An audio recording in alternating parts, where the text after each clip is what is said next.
कल जो पढ़ाया समझ में आया था सबको? कल जो पढ़ाया था समझ में आया था? तो तुमको भी समझ में आएगा, पढ़ के देखना।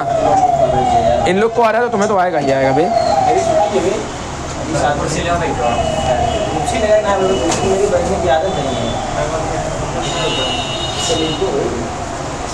चलो बच्चे, कल क्या पढ़े थे हम लोग? हाँ, इसो इलेक्ट्रॉनिक स्पीशीज पढ़ा रहा था। तुम नए आए हो मेरे लाल? चलो ठीक है, समझने की कोशिश करना क्या पढ़ा रहा हूँ उसको। ना समझ में आया तो पूछना। और कल एक लेक्चर कर रहा था, वो देख के आए हो? नहीं, कल आज लेक्चर वीडियो ग्रुप, हाँ ग्रुप में है, वो 11th का ही है, तुम लोग जो 11th ही पढ़ रहे हो। ग्रुप में एक लेक्चर कल भिजवाया था, आज कल की लेक्चर की रिकॉर्डिंग है, उसको आज जाके देख लेना। आज जो पढ़ा रहा हूँ उसको समझो, कल वाला जब देखोगे तो सब कनेक्ट हो जाएगा, ठीक है? बाकी जो नया नया रहेगा मैं समझा दूंगा तुम लोगों को पढ़ाते पढ़ाते। अब मेरी बात सुनो, हाँ मेरी बात सुनो।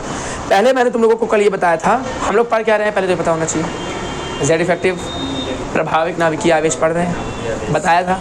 गाने याद है, दो गाने सिखाए थे, दोनों गाने याद है। टॉपिक समझ में आया था तुमको? तकलीफ कहाँ हो रही है? लिखने में तकलीफ हो रही है बस, हैं? अच्छा, क्या लिख रहे हैं पता नहीं चलता है? अच्छा ठीक है, तुमको मैं हिंदी में बता दूंगा कहाँ क्या लिखना है, ठीक है? इसको लिखने में तकलीफ हो रही है। अब सुनो मेरी बात, कल मैंने प्रभाविक नाभिकीय आवेश पढ़ा दिया था। मैंने तुम लोगों को दो चीज़ें कल बताई। पहला तो सम इलेक्ट्रॉनिक प्रजातियाँ क्या होती है, बोलो समझ में आया था कि नहीं? किसको पता है सम इलेक्ट्रॉनिक प्रजातियाँ क्या होती है? उसको पता। तुमको समझ में आया था मेरे लाल? यस सर, पता। तुमको पता चल गया था? तुमको समझ में आया था? तुम आए थे कि नहीं कल? आए थे। तुमको समझ में नहीं आया था? समझ ठीक है, तुमको आया था थोड़ा बहुत। चलो एक बार और समझ लेते हैं, क्योंकि ये कल लास्ट में हुआ था तो शायद तुम लोग का दिमाग लग रहा है कि गोल कर गया उसको। जिसमें 2s1 रहेगा। हाँ नहीं, जरूर नहीं 2s1 रहे, जिसमें सेम रहेगा उनको कहते हैं सम इलेक्ट्रॉनिक प्रजाति, जिनमें इलेक्ट्रॉनिक विन्यास सेम रहेगा। वैलेंस शेल इलेक्ट्रॉनिक कॉन्फ़िगरेशन, पीछे से देखते हैं ना, कहीं से भी देखो मेरे लाल, सब कुछ सेम रहेगा। एक कोई भी तत्व हो, अगर किन्हीं दो तत्वों का इलेक्ट्रॉनिक विन्यास सेम है तो वो सम इलेक्ट्रॉनिक प्रजातियां हैं। बच्चे देखो, नाम में ही सारा खेल है। इधर देखो, सब मैंने बोला किसी भी तत्व का, कोई भी दो तत्व ले लो, अगर उन दोनों तत्वों का इलेक्ट्रॉनिक विन्यास तुम लिखो और दोनों सेम टू सेम आए, दोनों सेम टू सेम आए, इलेक्ट्रॉनिक विन्यास सेम आने का मतलब दोनों में इलेक्ट्रॉन की जो संख्या है वो बराबर है। समझ में आए? और जब कभी ऐसा हो जाए कि इलेक्ट्रॉन की संख्या बराबर है तो उसको हम नाम ही में क्या बोलेंगे? सम इलेक्ट्रॉनिक। इलेक्ट्रॉन एक है ना, तो सम इलेक्ट्रॉनिक प्रजातियाँ। अब एक एग्जांपल से समझ लेते हैं। मान लो हाइड्रोजन है और हीलियम कौन सा वाला, माइनस या प्लस? +1, गुड। और लिथियम कितने वाला? +2 वाला। ये तीन मैंने आयंस लिखे हैं, ठीक है मेरे लाल? हाइड्रोजन का विन्यास बताओ। 1s1। हीलियम का क्या होता है? 1s2 होता है, लेकिन +1 लगा है बच्चे। +1 का मतलब एक इलेक्ट्रॉन निकाल दूं या डाल दूं? निकाल दे। हमेशा ध्यान रखो, कोई भी न्यूट्रल तत्व मान लो X है, जब ये एक इलेक्ट्रॉन छोड़ देता है अपने अंदर से तो ये बन जाता है X+, और जब ये एक इलेक्ट्रॉन को ले लेता है तो बन जाता है X-। ऐसा नहीं, ऐसा एक इलेक्ट्रॉन इसमें डाल दोगे तो क्या बन जाएगा? X-। ये बात समझ में आएगी बच्चे? क्यों माइनस आता है एक इलेक्ट्रॉन लेने पे? क्योंकि इलेक्ट्रॉन पे चार्ज क्या होता है? माइनस। नेगेटिव वाली चीज़ लोगे तो नेगेटिव ही तो आएगा। तो नेगेटिव वाली चीज़ ली तो नेगेटिव आ गया, X- आ गया। नेगेटिव वाली चीज़ किसी से निकाल ली तुमने तो पॉजिटिव आ गया। सही बात है? तो ये समझ में आया ऊपर वाला? आया। अब यहाँ जाओ, हाँ ये हीलियम है। हीलियम का क्या होता है विन्यास? हीलियम का विन्यास होता है, मैंने क्या दिया है सवाल में? Helium plus. हीलियम प्लस का मतलब क्या? एक इलेक्ट्रॉन निकाल लिया गया है तो उसमें से एक इलेक्ट्रॉन निकालो, 1s1। ये है हीलियम प्लस का विन्यास। ये किसका विन्यास है? हीलियम का विन्यास। और ये किसका है? हीलियम प्लस का। ये हीलियम का विन्यास है और ये हीलियम प्लस का विन्यास है। अब हटा दे रहा हूँ पूरा, सवाल पे वापस आ रहा हूँ। हीलियम प्लस लिखा है, सवाल में यही लिखा है। हीलियम प्लस का विन्यास बताओ क्या होगा? 1s1। हीलियम प्लस का है ना, तो मतलब एक इलेक्ट्रॉन निकाल दिया है, ठीक है बच्चे? Li +2 लिखा है, +2 लिखा है। कैसे बनाओगे Li +2? क्या Li कभी ऐसा रहा होगा? इसमें से तुमने कितने इलेक्ट्रॉन निकाले होंगे? 2। तो क्या बन गया होगा? Li +2। समझ में आया? अब लिथियम पर जाओ, क्या होगा विन्यास लिथियम का? 2s1 1s2। ये होगा, यही होगा बच्चे विन्यास। सही लिखा है गलत लिखा है? तुम बताओ, सही लिखा है गलत लिखा है? सही लिखा है, यही होगा। तुम्हें विन्यास लिखना आता कि नहीं पहले ये बताओ? नहीं आता लिखना। तुम टेंथ करके आए हो ना, अभी 11th में आए हो, तुमने विन्यास नहीं सीखा 10th में? नहीं सीखा, चलो कोई बात नहीं, विन्यास तुमने नहीं सीखा, तो ये बहुत इंपॉर्टेंट चीज़ है कि विन्यास लिखना नहीं आता है। मैंने टक किया था, टेबल का किया था। अच्छा, तुम लोगों को 10th में टेबल नहीं है, तो विन्यास लिखना नहीं सिखाया गया तुम लोगों को 10th? अरे बाप रे बाप, मेरे बच्चे सीख लो, एक मिनट लगेगा। मान लो किसी भी तत्व की इलेक्ट्रॉनिक विन्यास लिखने का मतलब तुमने जो जो इलेक्ट्रॉन उसके अंदर भरे हैं उसको किस क्रम में भरना है वो उसका विन्यास होता है, ठीक है। उसको भरने का क्रम ऐसा है, मैंने ट्रिक सिखा दिया था तुम लोगों को, S S P S P S D P S D P S F D P S F D P S. बच्चे तुम सोच रहे हो सब क्या लिखा है मैंने, तो पहले तो दुनिया में जान लो, इलेक्ट्रॉन जब भी हम कहीं भरते हैं तो जैसे हम लोग रहते हैं, हम लोग को बताया था हम लोग घरों में रहते हैं, तो उस घर का पता बताने के लिए जीवन में 4 चीज़ें चाहिए थी, याद है कौन सी 4 चीज़ें? तुम्हें पहले क्या नाम बताना चाहिए? स्टेट का नाम, स्टेट से पहले, स्टेट के बाद सिटी का नाम, सिटी के बाद एरिया का नाम, और एरिया के बाद जो घर का कोड है तुम्हारे 555 614, ठीक है। ये 4 चीज़ें बता दो तो तुम्हारा एड्रेस पता चल जाएगा। वैसे ही किसी इलेक्ट्रॉन का भी एड्रेस बताने के लिए हमें 4 चीज़ें चाहिए होती हैं, ठीक है। उन 4 चीज़ों में होता है N, L, M और S। ये है कोश, Hindi medium English medium? Hindi medium, ठीक। कोश, उपकोश, ऑर्बिटल और spin off electron. Sir orbital की हिंदी? ऑर्बिटल की हिंदी यार मुझे भी नहीं पता है, रुको बताता हूँ। एक दिन कमरा, मैं उसको देसी भाषा में बोलता हूँ, कमरा कहते नहीं है मेरे लाल, वो समझने के लिए था कमरा, पता नहीं हिंदी में इसका कुछ वर्ड था भी कि नहीं।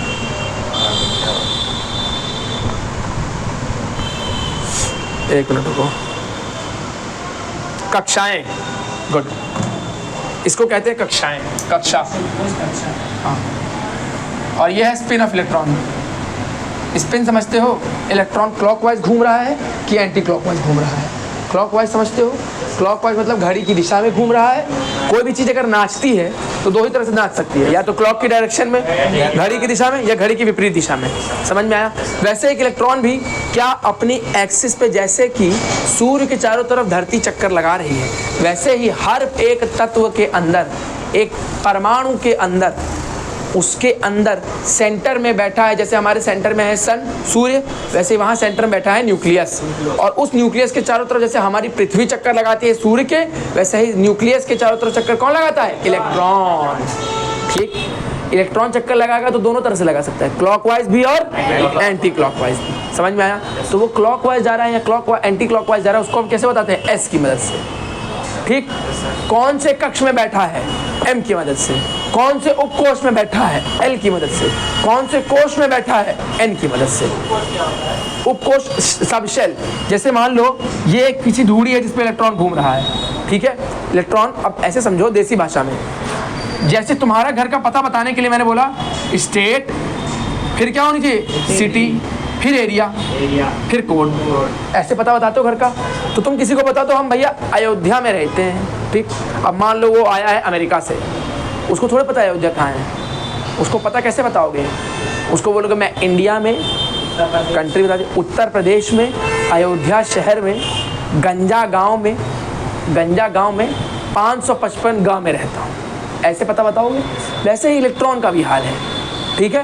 पहले बताओगे वो किस परमाणु में है, एटम का नाम, फिर उसके नाम के बाद बताओगे कौन सा उसका शहर, वो है स्टेट है, तो इसके लिए स्टेट क्या है? एन है, जिसे हम कोश कहते हैं।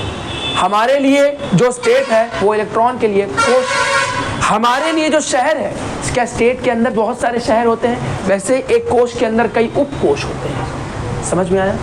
उनको हमने नाम दिया है एल से, उपकोश। सिटी समझ लो, सिटी का बराबर है उपकोश। और फिर सिटी के अंदर होते हैं घर, एरिया में एरिया होते हैं, उन एरियाओं में घर होते हैं। तो ये एम जो है कक्षा, ये एक समझ लो रूम है, कमरा है। अगर मैं बता दूं, और इसको मैंने बताया तो दर्शाते कैसे हैं।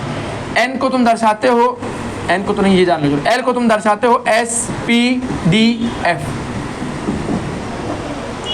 जैसे तुम्हारा सिटी अयोध्या है, सिटी को अयोध्या से दर्शाया, वैसे ही एल यानी कि उपकोश को दर्शाते हैं एस पी डी एफ से। एस अपने आप में एक शहर, पी अपने आप में, डी अपने आप में, एफ अपने आप में। समझ में आया? अब किसी को बताना है कि भैया इलेक्ट्रॉन को भेजना है तो ये परमाणु का नाम है, मैंने परमाणु का नाम बता दिया, मान लो नाइट्रोजन, उसके अंदर फिर मैं बताया n की वैल्यू 1 है, 2 है, 3 है, मतलब कोश की संख्या कौन सी है, पहला कोश है या उसके बाहर दूसरा कोश है या उसके बाहर तीसरा कोश है, चौथवा कोश है, कौन सा कोश है, ठीक। तो कोश बता दिया। कोश के बाद अब तुम शहर में, अब स्टेट में घुस गए, यूपी में घुसने के बाद जाओगे भैया तुमको अयोध्या जाना है तो तुम अयोध्या के लिए बस पकड़ोगे।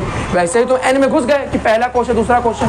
कोश में घुसने के बाद कौन सा उपकोश है वो भी तो बताना पड़ेगा। तो उपकोश या तो एस होगा या पी या डी या एफ, यही 4 उपकोश होते हैं मेनली होते तो और भी हैं लेकिन तुम्हें 4 पढ़ने हैं, एस पी डी एफ। अब हर उपकोश में कुछ कक्षाएं होती हैं, जैसे हर शहर में कुछ एरिया होते हैं। भाई अयोध्या के अंदर कई एरिया हैं, गंजा गांव है, ये तुम्हारा एक एरिया पड़ता है, दर्शन नगर एरिया पड़ता है, कई एरिया हैं, कई इलाके हैं। वैसे ही हर उपकोश में कई कक्ष होते हैं, ठीक है। तो क्या एस एक उपकोश है, क्या पी भी एक उपकोश है, क्या डी भी है, क्या एफ भी है, क्या ये 4 अलग अलग तरह के उपकोश हैं? इन सब के अंदर कमरे होते हैं। एस के अंदर होता है एक कमरा या एक कक्षा, ठीक। मतलब अगर एस वाले इलाके में तुम गए, अगर एस के शहर में तुम गए तो उसको तुम पूरे शहर में तुमको केवल एक ही कक्षा मिलेगी, एक ही कमरा मिलेगा, कोई तकलीफ नहीं। अब मान लो तुम गए पी के शहर में, भाई अयोध्या एक शहर है, लखनऊ भी एक शहर है, तो मान लो एस अगर अयोध्या तो उसमें एक ही कमरा है, खत्म। अब तुम गए लखनऊ यहाँ पे समझ लो, लखनऊ को मैं पी से दर्शा रहा हूँ, तुम गए पी वाले शहर में, पी वाले उपकोश में गए, पी वाले उपकोश में जाकर तुम फिर कक्षा ढूंढोगे कितने कमरे हैं भैया, तो पी वाले उपकोश में होते हैं 3 कमरे, याद रख लो, ऐसे 3 कमरे होंगे पी में, ठीक। डी वाले में होते हैं 5 कमरे और एफ में होते हैं 7 कमरे। समझ में आ गया? कमरे मतलब कक्षाएं। और दिक्कत, कक्षा के बाद आता है स्पिन।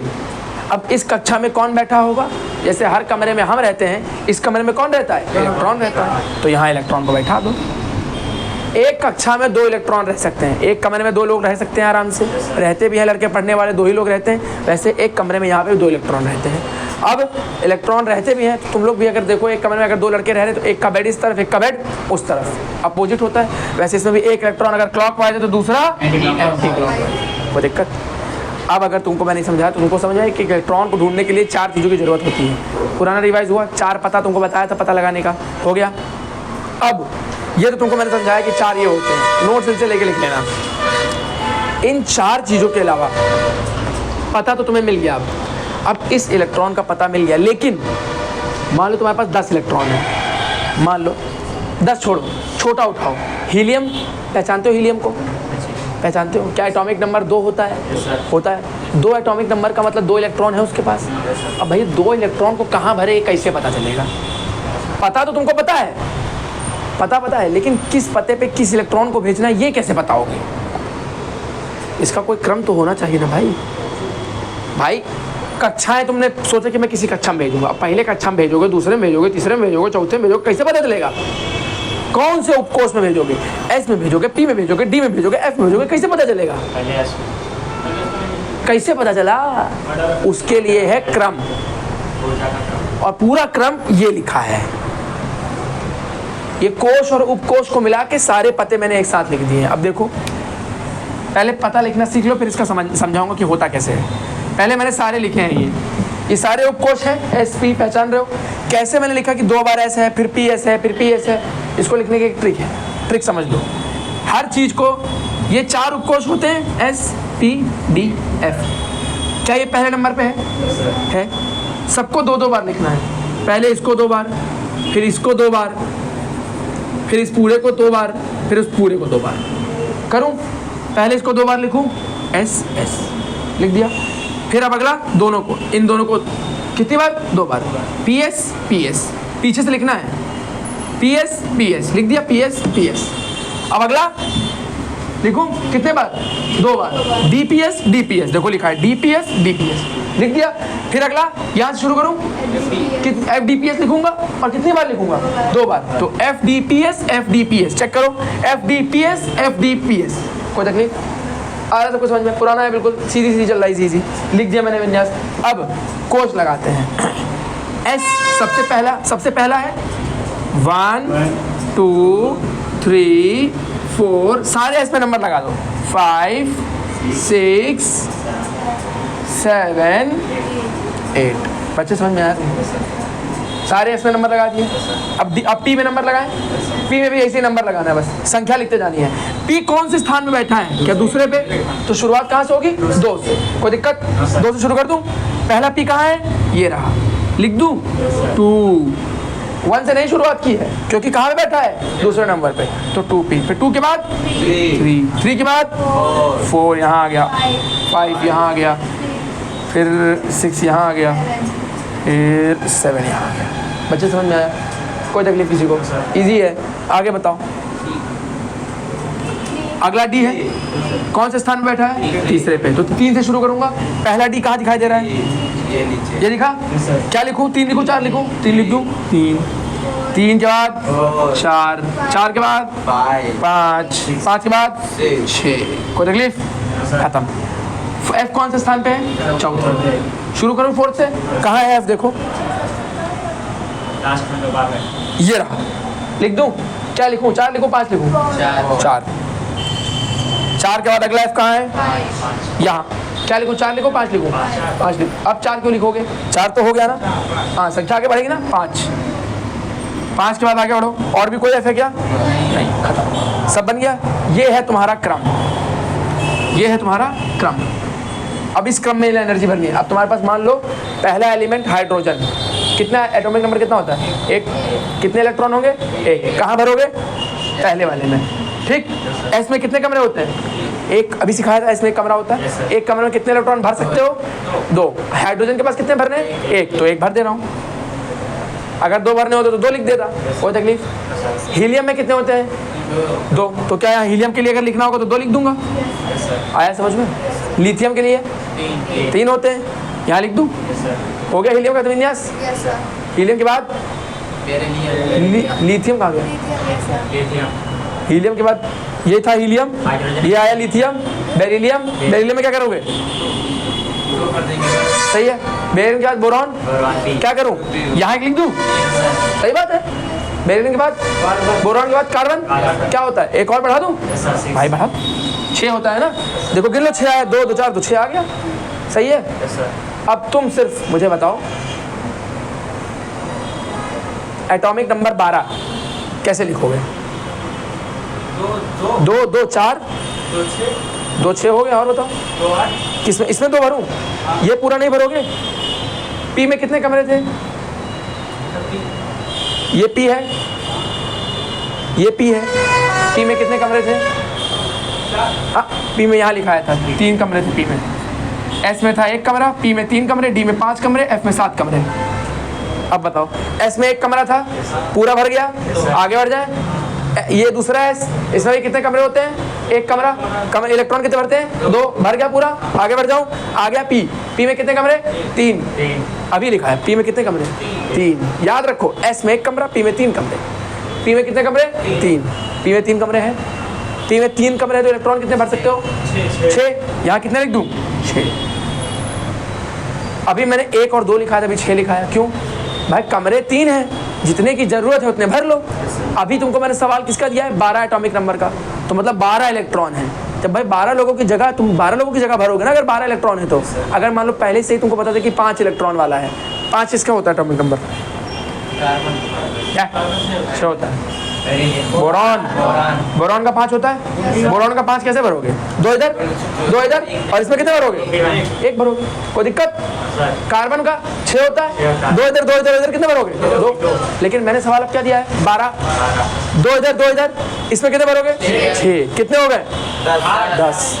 6 4 10। अब कितने बचे? 2। भर दूं यहाँ पे? एस में आते भी कितने ही थे? 2 आते। मान लो 12 की जगह 13 दिया होता तब क्या करते? 1 इसमें भर देते। 13 की जगह 15 दिया होता तो कितने भरते इसमें? तो 3 भर देते। कितने मैक्सिमम भर सकते हो इसमें? 6, क्योंकि क्या है? पी है। समझ में आया? और अगर मान लो यहाँ पहुँच गए होते तो डी में कमरे कितने हैं? 5। तो इलेक्ट्रॉन कितने भर सकते हो? 10। समझ में आया? और फिर वापस से पी, फिर एस। अब मान लो कोई एफ आ गया, 7 गुना 14, कमरे 7 हैं तो इलेक्ट्रॉन कितने भर सकते हो? विन्यास लिख लोगे अब तो समझ में आया विन्यास क्या होता है? इसके बिना आगे बढ़ना संभव नहीं है, इसलिए बहुत ज़रूरी है। तो इसीलिए समझाना जरूरी था, नहीं तो मैं पढ़ा ही नहीं पाता। अब बच्चों अब आओ वापस से सवाल पे। अब ये लिख लिया बच्चे, इसके लिए परेशान मत हो, इन लोग के नोट्स ले लेना और लिख लेना उसमें से, मैं इसको मिटा रहा हूँ, ठीक है। एक लोग अपने फ्रेश नोट्स इसको दे देना जिसने अच्छे से लिखा हो, समझे? किसी के हिंदी में किसी ने सफाई से नहीं लिखा है? लिखे हो ना, दे देना इसको यार मेरे लाल को। अब वापस आओ, वापस आओ, इधर देखो बच्चे। अब वापस सवाल पे आते हैं। सम इलेक्ट्रॉनिक प्रजातियां बता रहा था, मैंने बोला वह प्रजाति है जिनका इलेक्ट्रॉनिक विन्यास सेम होता है। विन्यास पहचान के कैसे लिखते हैं? अब अगर विन्यास तुम लिखोगे और अगर एक जैसा विन्यास दो तत्वों का आ रहा तो वो दोनों तत्व कैसे हैं? सम इलेक्ट्रॉनिक प्रजाति हैं, सही बात। अब लिखते हैं। मैं सवाल करा किसका रहा था? हाइड्रोजन को लिया था, हीलियम प्लस को लिखा था और लिथियम +2 को लिया था। हाइड्रोजन का 1s1 होता है, बोलो हाँ। हीलियम प्लस है मतलब एक इलेक्ट्रॉन दे दिया। एक इलेक्ट्रॉन निकलने के बाद क्या 1s1 लिखूंगा? पहले क्या रहा होगा? हीलियम का 1s2 रहा होगा। अब क्या हो जाएगा? 1s1 लिख दिया, कोई तकलीफ नहीं। लिथियम का पहले क्या रहा होगा? 1s2 2s1। बच्चे हीलियम का इनिशियल, वो हीलियम बोलो, लिथियम का इनिशियल एटॉमिक नंबर लिथियम का कितना होता है? 3। लिखूं S ऐसी तो लिखे जब लोग, फिर 1 2 लिख दिया। 1s2 2s1, 3 था, 3 भर दिए, कोई तकलीफ। लेकिन Li+2 में लिखा है तो एक 2 इलेक्ट्रॉन निकाल लूँ। कौन कौन से निकालूँ? एक यहाँ से निकाल ले रहा हूँ, एक इसमें से निकाल ले रहा हूँ, तो कितना बचा? 1। क्या ये और ये एक जैसे हैं? क्या ये भी वैसा ही है? क्या तीनों का विन्यास एक जैसा है? तो क्या तीनों सम इलेक्ट्रॉनिक प्रजातियां हैं? बोलो हाँ, है ना। अब अगर ये तीनों सम इलेक्ट्रॉनिक प्रजातियां हैं तो हम इसमें Z इफेक्टिव का कौन सा नियम यूज़ करेंगे? कल लिखाया था, Z effective directly proportional to positive, inversely proportional to negative. कल लिखाया था। इसका मतलब क्या था पता है? Yes sir. प्रभाविक नाभिकीय आवेश उसका ज़्यादा होगा जिसपे प्लस चार्ज ज़्यादा होगा, इसका ये मतलब है। अनुप्रमानुपाती है ना? अनुप्रमानुपाती का मतलब क्या होता है? ये बढ़ा तो ये भी बढ़ा, ये घटा तो ये भी घटा। Z इफेक्टिव इसके अनुप्रमानुपाती है, तो मतलब प्लस जब बढ़ेगा Z इफेक्टिव यानी कि प्रभाविक नाभिकीय आवेश बढ़ेगा। अब बताओ हाइड्रोजन और हीलियम में प्लस किस पे ज़्यादा है? हीलियम में प्लस ज़्यादा है, तो हीलियम का प्रभाविक नाभिकीय आवेश ज़्यादा होगा कि हाइड्रोजन का? हीलियम का, सही लिखा है। हीलियम और Li में किसका ज़्यादा है? लिथियम का। तो अगर लिथियम का पॉजिटिव प्लस ज़्यादा है तो उसका Z इफेक्टिव प्रभाविक ज़्यादा होगा। समझ में आया बच्चे? तुम्हें समझ में आया? मैंने कल बस ये इन लोगों को पढ़ाया था Z इफेक्टिव प्रभाविक नाभिकीय आवेश क्या होता है, जाके वीडियो लेक्चर देखकर कल पढ़ लेना। अभी बस इतना जान लो कि अगर तुम्हें ये पता होता कि प्रभाविक नाभिकीय आवेश क्या है तो इतना याद रखो कि जब प्रभाविक नाभिकीय आवेश जो है प्लस के डायरेक्टली रिलेशन अनुप्रमानुपाती होता है। अर्थात जब प्लस चार्ज बढ़ेगा किसी भी आयन पे, किसी भी परमाणु पर प्लस चार्ज ज़्यादा बढ़ाओगे अगर, तो Z इफेक्टिव यानी कि प्रभावी नाभिकीय आवेश बढ़ जाएगा। अब इन तीनों में किस पे प्लस चार्ज ज़्यादा था? लिथियम पे सबसे ज़्यादा था। जिस पे प्लस सबसे ज़्यादा उसका Z इफेक्टिव यानी कि प्रभावी नाभिकीय आवेश सबसे ज़्यादा था। तो सबसे ज़्यादा किसका आएगा? इसका आएगा। इसका प्लस चार्ज क्या लिथियम से कम है, तो इसका प्रभावी नाभिकीय आवेश भी कम होगा। क्या इसका उससे भी कम है? तो इसका उससे भी कम होगा। तो ये मैंने देखो क्रम लिख दिया तीनों का प्रभावी नाभिकीय आवेश का, ठीक है। अब इसके आगे ये सवाल लिख लो पहले कि ये सवाल था आपका, ये सब मिटा लो। ये सवाल था हाइड्रोजन, हीलियम प्लस और Li+2, ये आपका सवाल था, ये आंसर है। एक और भी बताए थे, बता रहा हूँ वो बात में पहले ये देखो, ये क्वेश्चन है, ये आंसर है, ठीक है। और ये आंसर का एक्सप्लेनेशन, ये भी 1s1 है। इसको लिखने के बाद इधर देखो सब लोग पहले समझ लो, ये सवाल था बोलो हाँ, ये जवाब है बोलो हाँ, ये उसका सॉल्यूशन है बोलो हाँ। सॉल्यूशन कहता है कि तीनों का विन्यास 1s1 है बोलो हाँ। मतलब कि इसका मतलब क्या निकला बच्चों? मतलब ये क्या है? सम इलेक्ट्रॉनिक प्रजातियां हैं। सम हाँ इलेक्ट्रॉनिक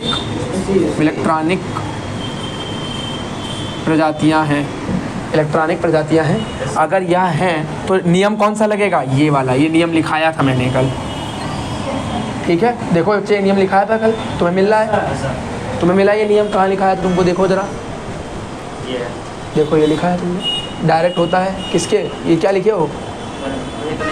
अच्छा नहीं काटो इसको तुरंत, अभी काटो पहले। माइनस चार्ज लिखो ना। इसमें यहाँ पे -4 लिख दो, नीचे -4 माइनस कर दो बस।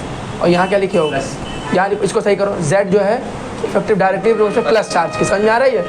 अब जो कभी समझ में आ रहा है, यही लिखा है मैंने, है ना? प्लस के डायरेक्ट में हो और नेगेटिव के इन्वर्सली उल्टा है, मतलब जिस पे नेगेटिव चार्ज ज़्यादा होगा उसका प्रभावी नाभिकीय आवेश ज़्यादा, जिस पे नेगेटिव ज़्यादा होगा वो कम होगा, जिसका कम होगा। क्यों? नेगेटिव नीचे लिखा है, ये भी उल्टा है, तो इसको क्या कहते हैं? अनुप्रमाणुपाती और वित प्रमाणुपाती। तो ये वित प्रमाणुपाती है। वित प्रमाणुपाती का मतलब क्या होता है? एक बढ़ेगा तो दूसरा घटेगा। नेगेटिव जब जब बढ़ेगा प्रभावी नाभिकीय आवेश घटेगा, और पॉजिटिव जब जब बढ़ेगा प्रभावी नाभिकीय आवेश बढ़ेगा। अब समझ में आया? Yes, sir. आया? उसके लिए आंसर लिख लो, सोल्यूशन लिख लो, खत्म करो। हाय थका दिया तुम लोगों ने आज तो। रिवीजन हो गया एक बार।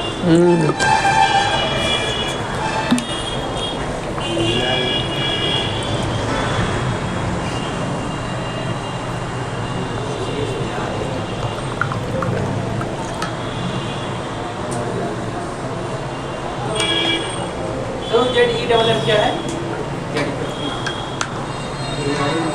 तुम्हारे लिए Z इफेक्टिव, ZEFF का मतलब है प्रभावी नाभिकीय आवेश। प्रभावी नाभिकीय आवेश,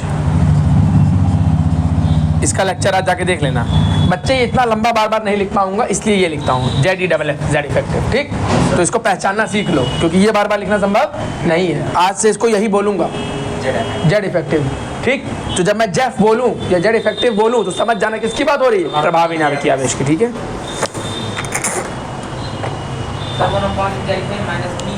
1/- VE नहीं, V मतलब नेगेटिव होता है, 1 - चार्ज लिख लो, 1/- चार्ज, वही जो लिखवाया था अभी ऊपर। और यहाँ V मतलब जो है निगेटिव की जब स्पेलिंग लिखते हो ना तो उसमें VE आता है, उसके लिए लिखेंगे। हाँ, इसलिए वो VE होता है। यहाँ प्लस लिखिए सबने, मिटा दूँ, आगे बढ़ूँ? एक छोटी सी चीज़ पढ़ लो, फिर छुट्टी कर दूंगा। आज सब रिवाइज कर लिया है बच्चे? यार कोई और नया आएगा क्या? नहीं तो मैं यही समझाता रह जाऊँगा भाई।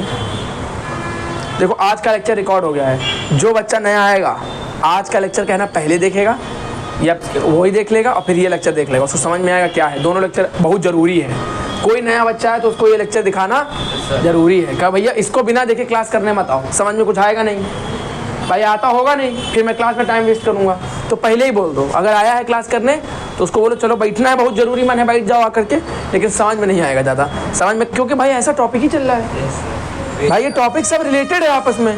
विन्यास नहीं लिख पाओगे तो कैसे आगे बताऊँगा? तो जिसको विन्यास लिखना सीखना हो आज का लेक्चर देखना बहुत ज़रूरी है। एक चीज़ लिखो, अब एक सवाल करो, माइनस वाला करो। माइनस वाले में ये नियम और भी एक जगह लगता है, यही नियम, इस नियम को देखो मैंने क्या लिखा है, कहाँ पे लगता है, ये कहाँ लगता है? पढ़ो। दोनों सब इलेक्ट्रॉनिक प्रजातियों पर लागू है ना? तो याद रखना नियम लगाना कहाँ है, हर जगह नियम नहीं लगाना है। देखो ये कौन सी प्रजातियाँ थी? सब इलेक्ट्रॉनिक। तो पहले काम क्या करना है ऐसे सवालों में? पहला काम चेक करना है कि सब इलेक्ट्रॉनिक है कि नहीं है। अगर नहीं होगा तो नहीं लगेगा ये नियम। समझ में आया? नियम समझ में आया?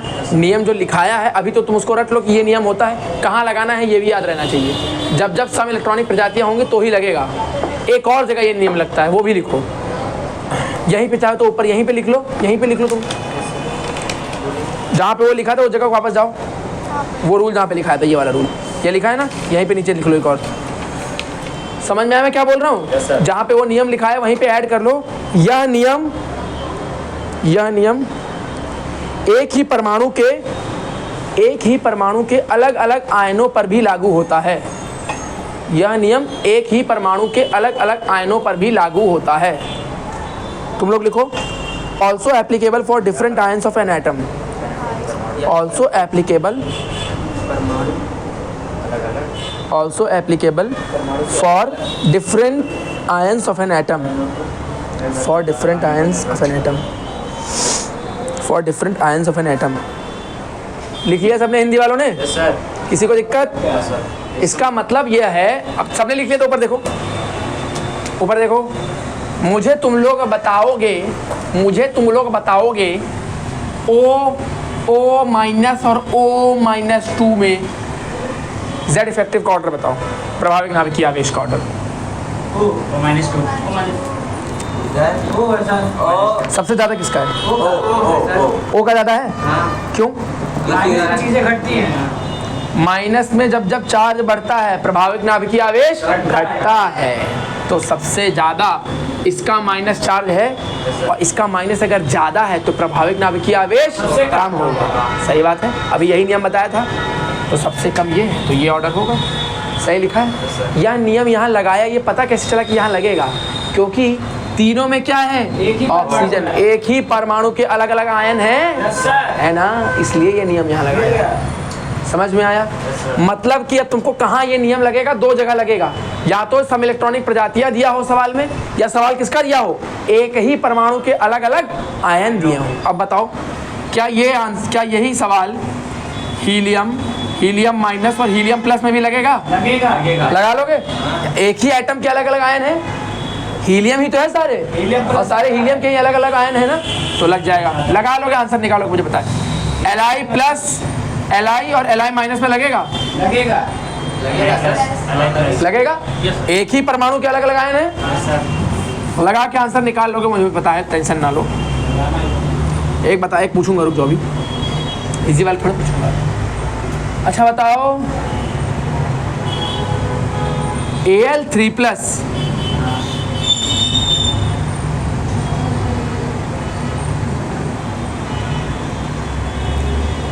Mg2+ इनमें लगेगा? और Na+ लगेगा सर। इनमें लगेगा कि नहीं बताओ? लगेगा। इसमें यह नियम लगेगा कि नहीं? लगेगा। किसको लग रहा है नहीं लगेगा? लगेगा सर। लगेगा। Al+3 का ज्यादा है। बाद में जवाब नहीं, लगेगा कि नहीं नियम पहले ही लगा। तुम बताओ मेरा लगेगा? समझ नहीं आया? बच्चे ये देखो, ध्यान से देखोगे तो यह सब इलेक्ट्रॉनिक प्रजातियां हैं। कैसे पता चला? विन्यास लिख के। विन्यास लिखाऊं? देखो, सोडियम एटॉमिक नंबर बताओ। 11 होता है। विन्यास लिखोगे? लिखो विन्यास। अब देखो, 3s2 बन जाएगा भाई, 3s2 बन जाएगा। इसको विन्यास लिखना भी नहीं आता है, तो तुम लोग अभी जो इनर्ट गैस वाला बताया था विन्यास लिखना याद है बच्चे? ये 11 है एटॉमिक नंबर। 11 एटॉमिक नंबर जो है हाँ, 2p6 उसका पहले लिखो। 1s2 2s2 2p6 नहीं रहेगा तीनों का। 10 हो गए। 11वां है 3s1 लिख दूं? बोलो विन्यास सही लिखा कि नहीं बच्चे? सही लिखा है। सही लिखा है, कोई तकलीफ? +1 है तो क्या एक इलेक्ट्रॉन दे दिया? हटा दूं? Yes sir. तो अभी इसमें तो कुछ है नहीं, तो उसको मिटा देता हूँ। क्या ये होगा इसका? Yes sir. Na+ का सही लिखा है। अब Mg+2 एटॉमिक नंबर बताओ। 12। कितने इलेक्ट्रॉन कम है? 2। कितना हो गया? 10। इसमें भी कितने थे अभी? 11 थे, लेकिन एक के बाद 10 हो गए थे। इसमें भी 10 थे, इसमें भी 10 हैं, और इसमें भी 13 होता है। 3 निकल जाएगा, कितना आएगा? 10। अबे जब एटॉमिक नंबर ही सेम हो गया तो विन्यास भी सेम ही आएगा। समझ में आ गया? और चूंकि ये क्या है? सम इलेक्ट्रॉनिक प्रजातियां। क्या है? सम इलेक्ट्रॉनिक प्रजातियां, इसलिए कौन सा नियम आएगा? ये वाला नियम आएगा। बोलो हाँ या ना? अब बताओ, नियम के अनुसार प्लस जब बढ़ता है तो प्रभाविक नाभिकीय आवेश भी बढ़ता है। प्लस क्या बढ़ रहा है? तो प्रभाविक नाभिकीय आवेश बढ़ रहा है। सबसे ज्यादा किसका होगा? क्योंकि इसमें +4 सबसे ज्यादा है, +4 सबसे कम है, तो प्रभाविक नाभिकीय सबसे कम होगा। सबसे लास्ट में लिखा है। ऑर्डर बना लो सही से और लिख लो, ये होगा ऑर्डर। बाकी सब, और इसका सॉल्यूशन क्या लिखोगे? सॉल्यूशन में लिखोगे यह सब सम इलेक्ट्रॉनिक प्रजातियां हैं, इसलिए यह नियम लगेगा। लास्ट में 2p6 आ रहा है। हाँ, लास्ट में 2p6 आ रहा है। ये भी लिख लो, या ये लिखो कि सम इलेक्ट्रॉनिक प्रजातियां हैं, क्योंकि प्रजातियां हैं तभी तो 2p6 आ रहा है सबके लास्ट में। अरे आज से मेरे को एक बात बताओ, जो भी सम इलेक्ट्रॉनिक प्रजातियां होती हैं उनका क्या विन्यास सेम होता है? क्या इसका ये भी मतलब है कि उनका एटॉमिक नंबर भी सेम हो जाता है? हो जाता है। देखो भी किया तो था, सबका 10 हो गया था। होता है ना? तो मतलब आज से पूरा विन्यास लिखने की जरूरत नहीं है। ट्रिक समझे? क्या विन्यास लिखोगे? नहीं। इलेक्ट्रॉन जो भी आयन दिया है, इलेक्ट्रॉन निकाल के उसका एटॉमिक नंबर पता लगा लो। इसी तरह दूसरे का, इसी तरह तीसरे का सेम एटॉमिक नंबर आएगा तो विन्यास भी सेम आएगा, और अगर विन्यास सेम आएगा तो सम इलेक्ट्रॉनिक प्रजातियां कहलाएंगी। बोलो हाँ या ना? समझ में आया सबको? कोई तकलीफ?